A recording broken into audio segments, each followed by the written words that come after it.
15 ऑगस्टला कल्याण डोंबिवलीतील मटण बंदीवरून राजकारण तापले। जितेंद्र आव्हाडांचा हिंदू खाटेक संघटनेचा या निर्णयाला विरोध आहे। खाटेक संघटनेचा पालिकेच्या गेटवर मटण विक्रीचा इशारा। ऑगस्ट स्वातंत्र्य दिनानिमित्त जे लहान आणि मोठ्या जनावरांचे कत्तलखाने आहे ते पूर्णपणे बंद ठेवण्यात येणार आहे।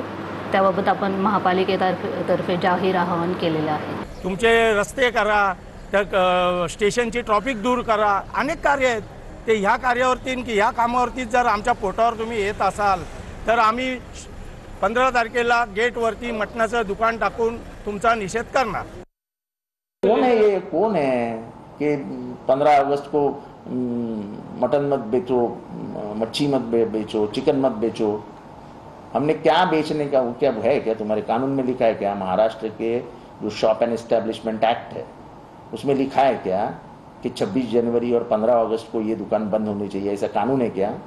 तो कौन है केडीएमसी का आयुक्त? क्या महाराष्ट्र का मुख्यमंत्री है क्या जो ऐसे बेकानून आदेश निकालेगा? भारत स्वतंत्र झाला त्यावेळेचा हे आणि मग अशा वेळेला एखादा निर्णय झाला असा तर त्याच्यानी सामान्य जनतेला काही फरक पडत नाही। एक दिवस नाही झालं तर काय होणार आहे? आणि कोणी कंप्लेंट केलेली नाही, कोणी कॉमेंट्स केलेले नाही। चिकन मटन ह्या दिवशी नकोत ना, जे बळी जातात ते स्वातंत्र्याच्या दिवशी नाहीच झालं पाहिजे। आहारावर कुणाचं बंधन घालणं हे योग्य नाही आहे। वैयक्तिकरित्या असं मला वाटतं की कुणी काय आहार घ्यावा हा त्याचा वैयक्तिक प्रश्न आहे।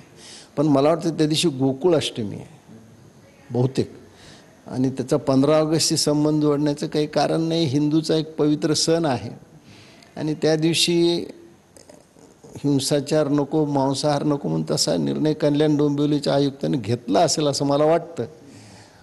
पण तो ज्याचा वैयक्तिक प्रश्न आहे, कुणी तो पाळावा न पाळावा।